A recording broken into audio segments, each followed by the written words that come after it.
genere sono molte le persone che mi scrivono chiedendo informazioni sul collegamento tra queste 4 cose che vedete scritte, cioè Ba Zi, l'astrologia energetica cinese, il karma, il destino e la libertà.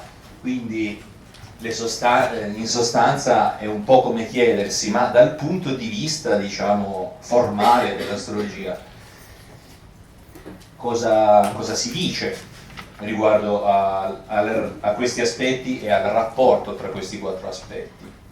Quindi esiste il destino oppure no? L'uomo è libero di fare le sue scelte oppure no? Oppure tutto è scritto? Allora, innanzitutto devo dire che, per essere onesto, la risposta varia secondo che il maestro di Ba Zi che consultate sia di estrazione taoista, buddista, confuciana o ancora un altro tipo, no? Perché, per esempio, il concetto di reincarnazione è più collegato, più vicino al buddismo, anche se non è che sia ignorato nel taoismo. Nel taoismo viene dato un po' per scontato, nel senso che si dice, vabbè, tutto è ciclico, perché mai gli uomini e le vite degli uomini non dovrebbero essere cicliche. Diciamo che qual è la risposta a tutte queste domande che abbiamo appena fatto? Beh, per certi versi potrebbe essere un po' per qualcuno deludente e per qualcun altro attivante, perché mentre in Occidente noi abbiamo cercato una risposta teorica a queste domande, quindi chi è che si è occupato del destino? Beh, per esempio i filosofi. Da sempre, fin dai greci, no? Si filosofeggia se l'uomo è libero o non è libero, e si sono date delle risposte anche molto approfondite, ma teoriche. E invece in Oriente si è cercata una risposta pratica, cioè alla domanda esiste il destino, la risposta è questo è il destino. No, sì, il destino esiste perché se consideriamo il logos, no. Quindi quando nei testi cinesi, questo va chiarito perché spesso si parla di destino, quando si parla di destino non si sta parlando del destino inteso come quando noi ne parliamo abitualmente, ok? Per i cinesi il destino è il Ming, cioè il decreto celeste. Secondo, diciamo, punto di vista dell'energetica orientale, quando una persona nasce gli vengono impresse delle caratteristiche energetiche che non sono modificabili in questa vita, nella vita corrente, e si chiamano il Ming, cioè il decreto celeste con cui la persona arriva sul pianeta, arriva in questa dimensione. E che cos'è il Ming? Dice, sì, ma cos'è? Non è una cosa teorica, è esattamente rappresentato da 8 simboli che sono collegati al momento della nascita della persona. Visto che qualcuno poi farà la domanda nel pomeriggio, hanno anche, nel passato è stato verificato, perché è riportato sui testi, che è stato verificato anche il momento del concepimento, ma è riportato che si è visto che le caratteristiche energetiche vengono assunte dalla persona non al momento del concepimento, ma al momento della nascita, quindi nel momento in cui proprio c'è l'espulsione dal corpo della madre, il collegamento, fino a che è dentro il corpo della mamma, in qualche modo non è ancora partito, okay? Non si è ancora cristallizzato una forma, un destino, un progetto di vita, non si è ancora cristallizzato. Quindi, prima cosa, esiste il destino? Noi rispondiamo sì, secondo me no. Allora ti dicono, il destino è questo, di quella persona nata in quel momento. Questi 8 simboli che racchiudono tutto il progetto di vita della persona. Quindi la risposta che danno i cinesi è una risposta pratica, ok? E veniamo alla risposta, quindi questo destino esiste o non esiste? Mi dispiace per la New Age e tutte queste cose, è tutto il pensiero positivo, ma secondo il Ba Zi, secondo l'astrologia orientale, il destino esiste come? ed è ben definito per ogni persona. Ogni persona ha un compito, delle prove e un progetto di vita da realizzare. Quindi il destino c'è, e naturalmente ci sono diversi tipi di destino, no? Per qualcuno il destino può essere molto stringente, cioè dare determinate chance nella vita, aprire particolari scenari di vita. Per un altro il destino può essere meno stringente, quindi avere più panorami possibili, e questo dipende dalla persona e dipende dal momento della nascita. Una cosa che noi sappiamo, anche paragonando con degli scritti sacri indiani, è che il destino esiste anche per gli esseri umani che raggiungono l'illuminazione in questa vita.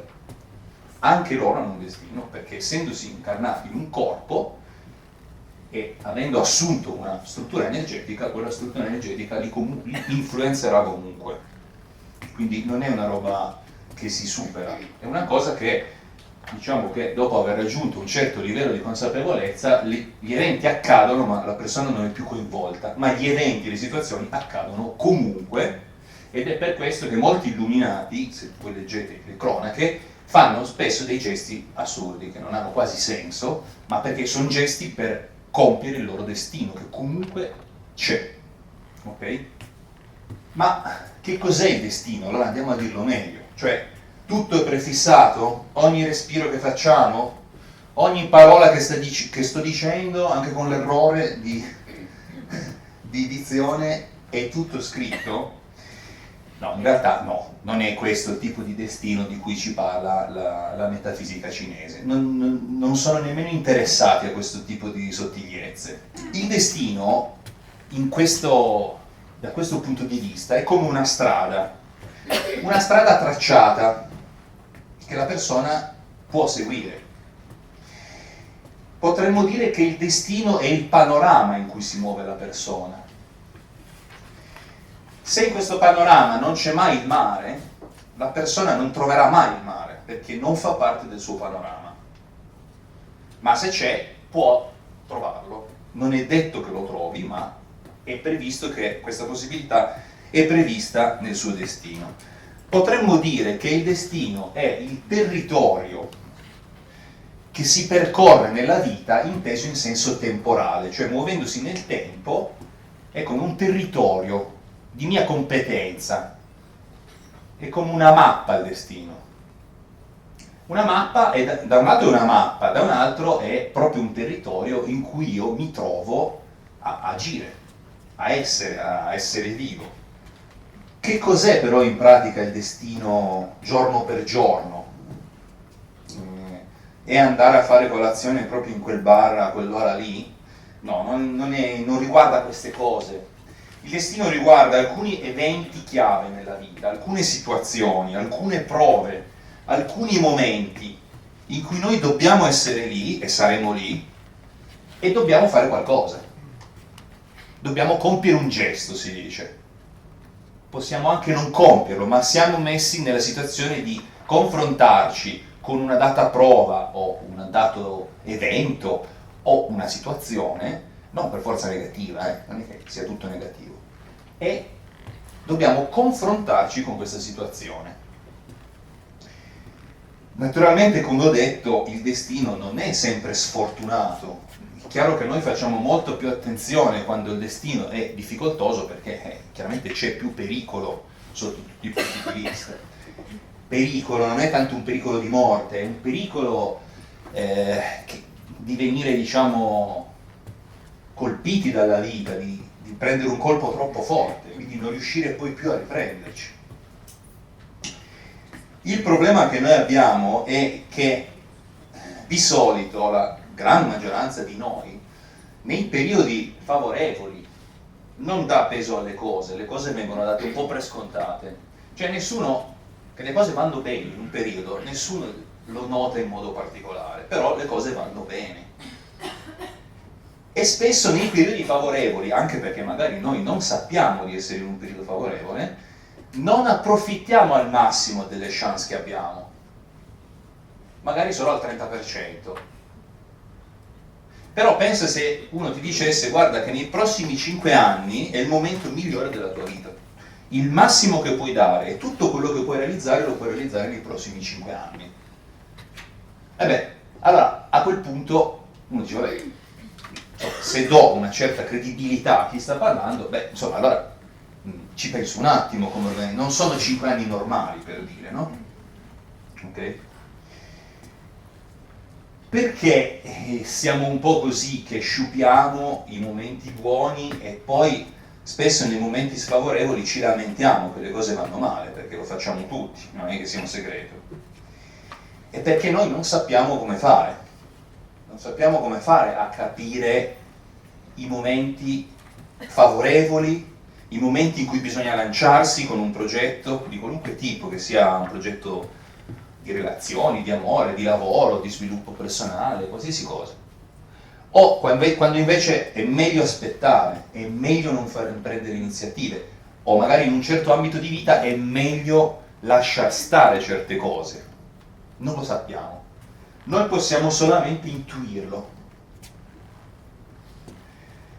Ma in teoria, essendo sempre molto consapevoli di noi stessi, del nostro stato energetico, del mondo intorno a noi, di solito si compie la scelta giusta. Ma questo non è scontato, perché è difficile essere perennemente, in ogni momento, molto consapevoli. E comunque vi sono situazioni in cui non è per niente chiaro come procedere, qual è la scelta giusta. Io penso che tutti noi ci siamo confrontati con situazioni in cui non sapevamo assolutamente se scegliere A o B, prendere quel lavoro o non prenderlo, stare con questa persona o non starci, o qualsiasi altra cosa. Fare una scelta di vita o no, per esempio, mi trasferisco all'estero oppure no, per dire. Ecco, il Bazi ci viene in aiuto proprio in questo, cioè quando è il momento di agire, quando è il momento di aspettare, in quale campo della vita, quali sono i punti di forza di una persona, come la persona li può sfruttare, quali sono i punti deboli, come posso compensare i punti deboli, in cosa non vale la pena di perdere tempo nella vita, perché tanto non è nel nostro territorio, non è nel nostro destino. Quindi io mi sforzo sempre con risultati deludenti e non capisco perché gli archetipi sono contro in questa vita riguardo a quell'aspetto, e quindi il mio sforzo lo posso fare se voglio, ma non ha un grande risultato. Oppure quale tipo di difficoltà si può aspettare in un determinato transito, perché la carta natale e gli 8 pilastri che abbiamo visto sono solamente un aspetto, poi ci sono i transiti. Oppure voglio attivare un aspetto della vita che è carente, ma aspetto il transito giusto per attivarlo. Il Bazi, quindi, la definizione che a me personalmente piace di più, si occupa di organizzare strategicamente la propria vita, cioè non andare a caso, per ottenere il meglio, o comunque per ottenere quello che vogliamo. Il Bazi è come una mappa, una specie di mappa con delle indicazioni che ci dice: qui stai attento perché il sentiero è ripido, lì puoi camminare veloce perché tanto non ci sono pericoli, là c'è un lago, devi stare attento a non caderci dentro, qui c'è un sentiero su una cresta che è molto pericoloso, però alla fine c'è un tesoro, quindi vedi tu cosa vuoi fare. Quindi il Bazi ci fa capire i possibili pericoli, le insidie, quando c'è il bel tempo e il brutto tempo. Quindi a me piace paragonare la carta natale della persona, cioè gli 8 caratteri, i 4 pilastri, alla mappa, e i transiti al tempo. Quindi per esempio un transito brutto piove, un transito bello c'è il sole. E quindi una carta natale, e quindi la mappa della nostra vita, è molto utile se noi la sappiamo leggere. Naturalmente, come ho anticipato prima, un destino, il progetto di vita di una persona può essere più o meno vincolante. E questo ci porta alla successiva domanda, cioè: l'uomo è libero oppure esiste la libertà? La risposta è sì.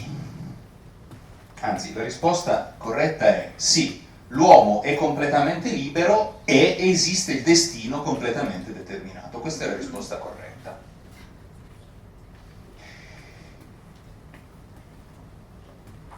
Perché una persona è libera di fare cosa? È libera di muoversi all'interno del suo territorio, cioè della sua carta natale.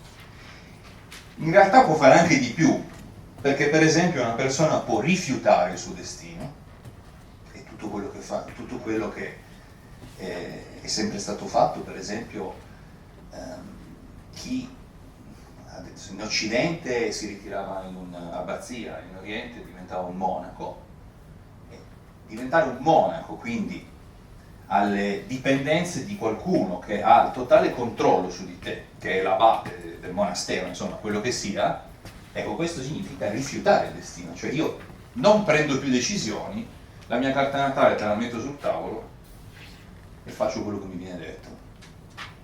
In certi casi è la soluzione migliore. In genere in Oriente persone che avevano carte molto difficili, quindi erano dei potenziali assassini, aggressori, violentatori o ladri, cose così, veniva consigliato di diventare monaci, perché era la cosa migliore per loro e per la società. Difatti esiste un vasto collegamento tra cioè spesso le persone che diventano monaci e sanno quello che fanno, spesso sono dei delinquenti. Esiste un collegamento molto stretto. Avrebbero potuto, non è che sono dei monaci delinquenti, avrebbero potuto evolvere in persone pericolose e magari anche pericolose per gli altri. Oppure l'uomo può sfidare il suo destino. So che quel sentiero è difficile, ma ci metto la massima attenzione per non fare neanche uno sbaglio, quindi questo è sfidarlo. Oppure può anche lasciarsi andare al suo destino, anche se non sembra un'idea troppo eccezionale, perché in questo caso si cede il controllo alla carta natale. Questo è, diciamo, un po' l'ambito in cui agisce la libertà dell'uomo. Quindi il destino esiste, l'uomo può accettarlo, rifiutarlo o cercare di gestirlo, quindi sfidarlo. Naturalmente se i transiti sono favorevoli, non è che devo sfidare tanto, nei transiti favorevoli in genere cerco di lasciarmi portare dal destino, no? È come la nave che se c'è la corrente mi lascio portare dalla corrente, se la corrente va nella direzione dove voglio andare io.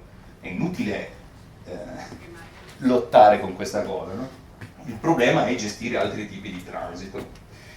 Quindi facciamo per un esempio una persona che magari nella sua carta è destinata ad avere relazioni d'amore problematiche. Cosa può fare? Quello ce l'ha, non è che non può uscire da quella cosa. Può uscire magari in qualche transito, ma dipende da caso a caso. Per esempio, come ho detto, può rifiutare il suo destino e quindi rimanere single, dedicare la sua vita a altri progetti, alcuni lo fanno, non c'è niente di male, oppure può accettare il suo destino, avere relazioni d'amore problematiche, sapendo che saranno probabilmente problematiche, va bene così, accetto tutta la difficoltà, il peso di questa cosa perché la voglio, quindi accetto il destino, oppure può sfidare il destino e quindi giocare un po' d'astuzia e d'anticipo, cercando i momenti migliori, facendo moltissima attenzione in quello che fa per trovare la persona giusta, perché non è che la persona giusta non esiste per quella persona, ma magari non ci sono le condizioni perché i due si incontrino, ok? Considerate una cosa, che il destino, questa mappa, questa impronta che noi abbiamo, è una cosa comunque abbastanza stupida, nel senso che è un po' meccanica. E non per niente in Cina hanno sviluppato tutta una serie di tecniche per scaricare un destino negativo su un'altra persona che viene pagata, gli dice guarda, c'ho questo problema, ti do dei soldi e tu dovresti vai a fare un bel viaggio là, tutto pagato, col mio nome. Non vi sto prendendo in giro, è vero, sì, e anche altre pratiche si fanno, no? Perché in questo modo può essere che dicono che il destino scambia quelle azioni di quella persona per me che gli ho dato questo mandato, e quindi in pratica un po' è come se si scaricasse a vuoto. Ci sono altri metodi, tutta una serie elaborata, perché ci hanno lavorato tanto. Ecco, una cosa che a questo punto è necessario chiarire è che la nostra carta natale, le composizioni energetica che abbiamo, chiamiamola come vogliamo, riguarda solamente la struttura energetica, non riguarda la consapevolezza della persona che si incarna, lo spirito. Altrimenti chi sarebbe che decide se accettare, rifiutare o sfidare il destino? Chi sarebbe se la persona fosse esclusivamente la sua composizione energetica? No. Quindi attenzione, perché il destino riguarda la composizione energetica di una persona in questa vita. Poi nel momento che muore, volendo dare l'ipotesi che poi assuma altre forme in altre dimensioni, saranno altri destini destinati, insomma, poi in un modo diverso verranno definiti, chissà come, però il destino è una cosa che riguarda solo questa vita.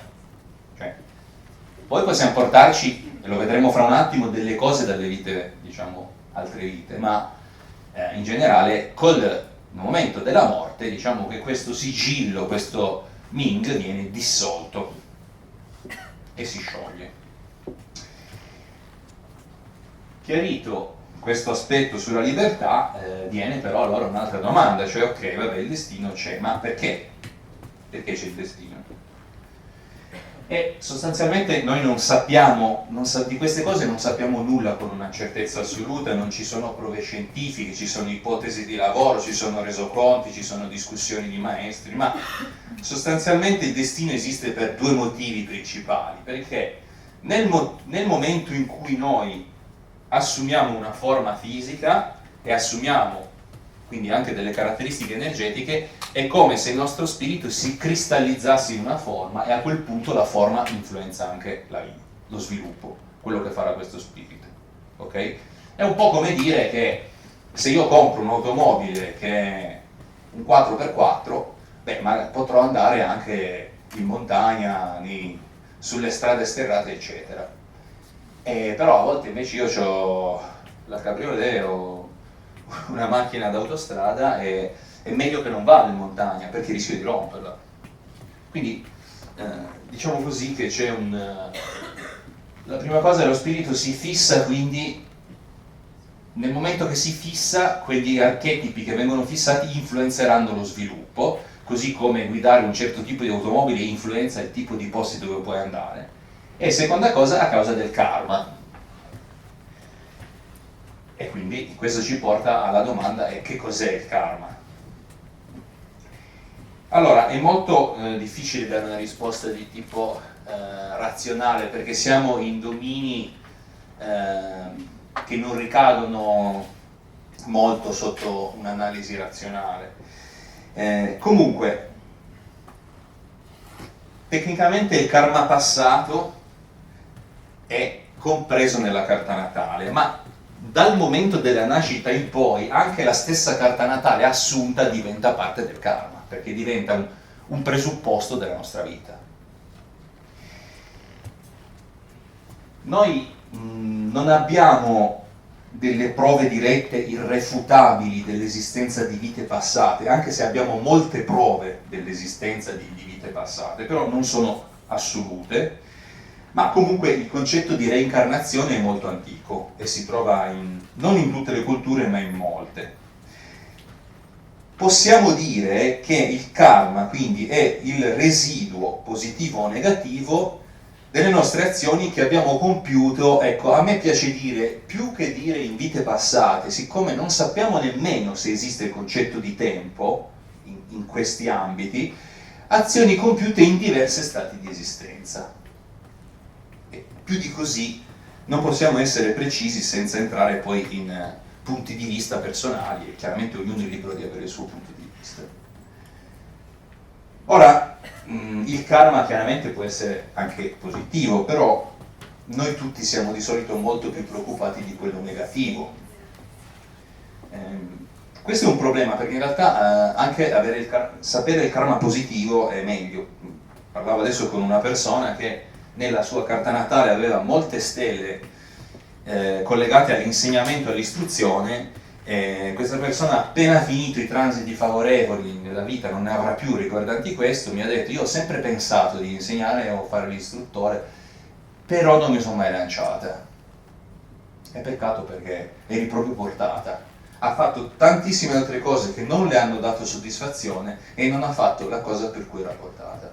E purtroppo io gli ho detto: guarda, però adesso lascia stare, perché ormai è troppo tardi. Tutti i transiti più buoni favorevoli a quello erano già passati, quindi.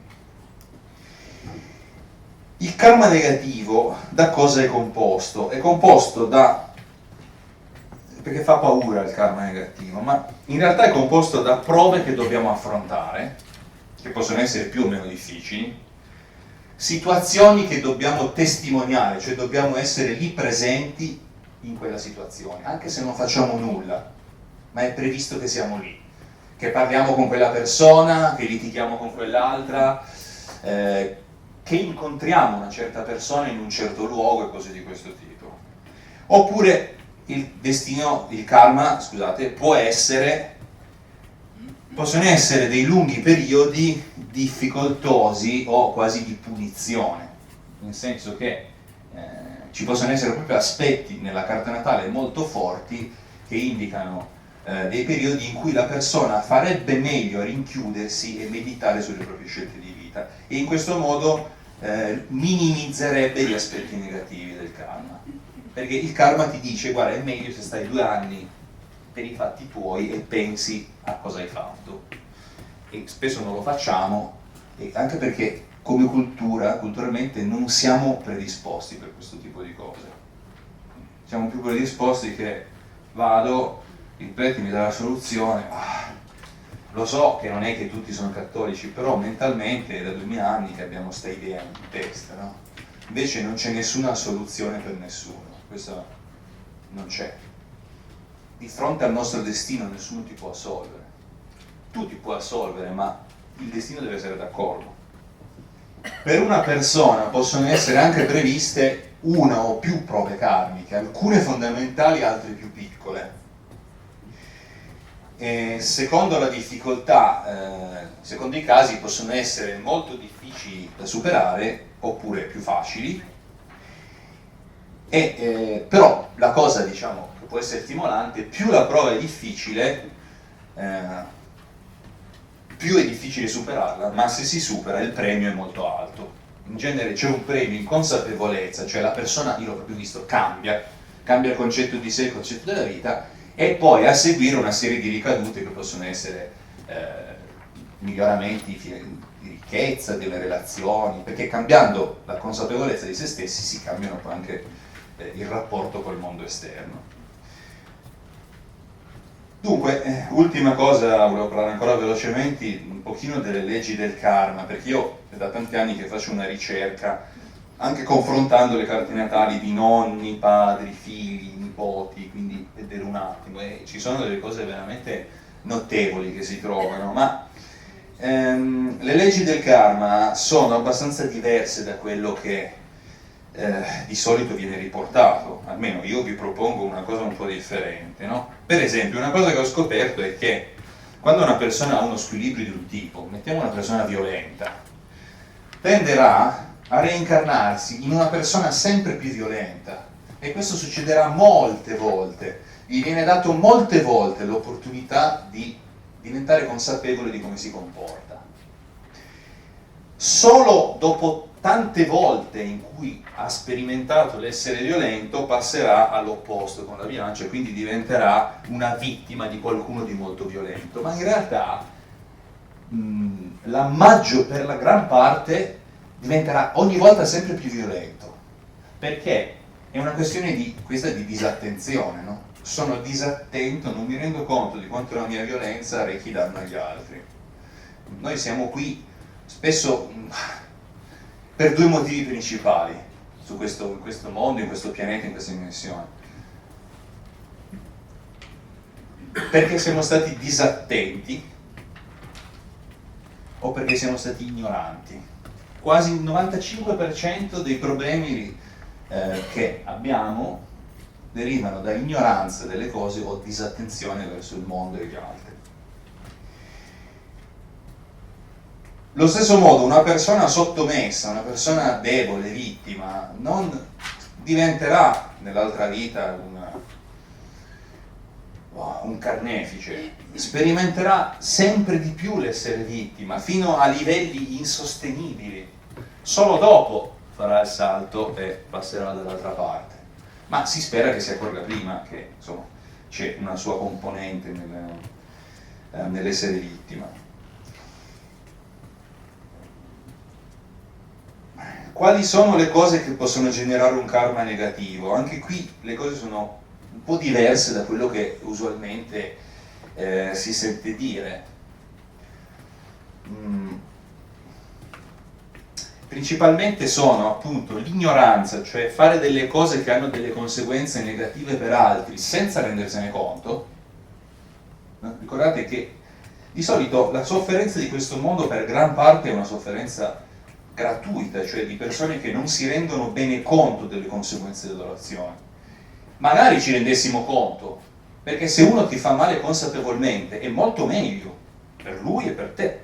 Innanzitutto perché è più prevedibile, perché uno che cerca di danneggiarti consapevolmente lo fa con una logica, mentre lo stupido che non si rende conto di quello che fa è imprevedibile. In secondo luogo, se una persona ti vuole far male consapevolmente, la cosa è chiara, è molto chiara. E ho detto per ignoranza e per disattenzione, cioè non prendersi cura, non fare attenzione agli altri, al mondo inteso come tutto quello che c'è intorno a noi. Spesso sono promesse fatte e non mantenute, anche le promesse più banali, fatte guardando un'altra persona negli occhi, anche un bambino, se non mantenute diventano un karma negativo. Perché una promessa è qualcosa di molto forte se viene esplicitata a voce guardando un'altra persona negli occhi.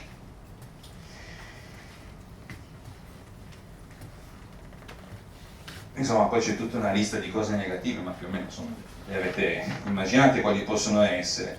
Però, per esempio, affrontare apertamente un nemico, può essere un nemico personale, per esempio, non tutti ce li hanno, ma alcuni fortunati hanno dei nemici personali. Affrontarlo apertamente e sottometterlo, oppure addirittura ucciderlo, non genera un karma negativo. Rientra nella libertà, nella difesa di se stessi, della difesa del proprio essere.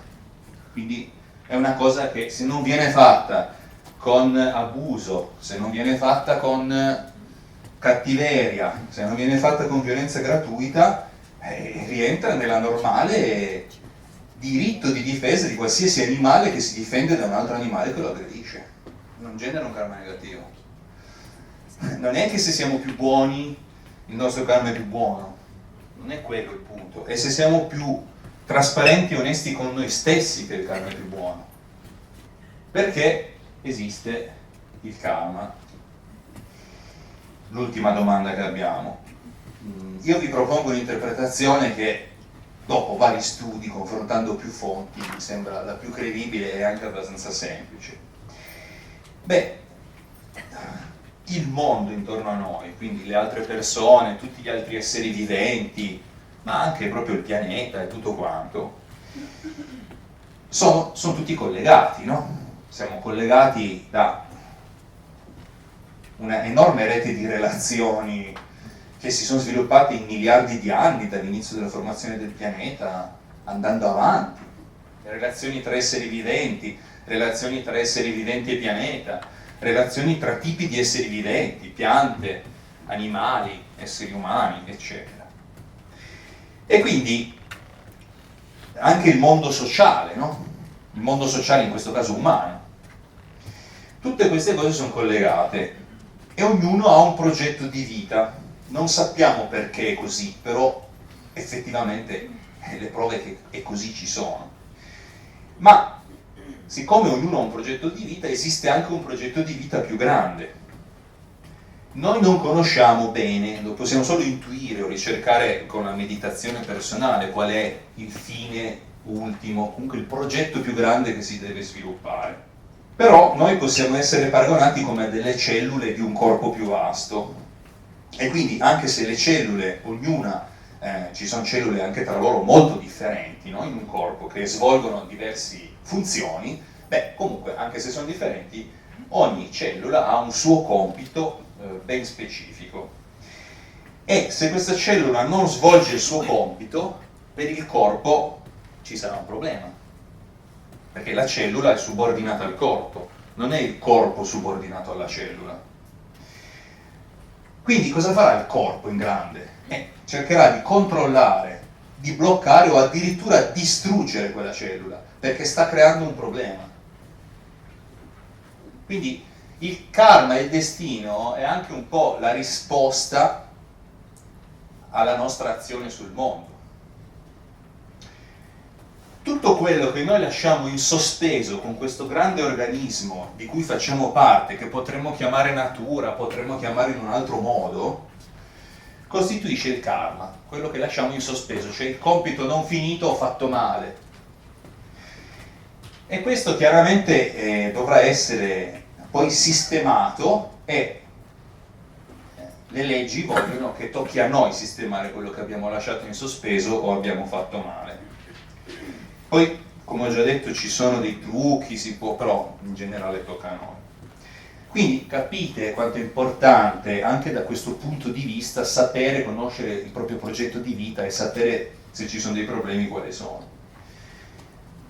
Ok, vi ho dato una panoramica generale non troppo approfondita, perché questi discorsi si potrebbero approfondire, ma secondo me non è così importante adesso.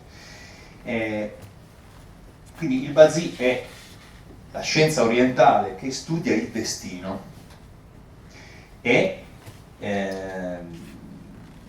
ci permette proprio di valutare tutti gli aspetti di cui ho parlato. Tra l'altro con il Bazi si possono anche studiare gli aspetti karmici, che possono essere di varie tipologie e gradazioni. Ci sono quelli fissi, che sono i più forti se sono nella carta natale, oppure ci possono essere degli aspetti più leggeri, che sono delle prove che la persona affronta nella vita ma non sono cristallizzate nella sua carta natale.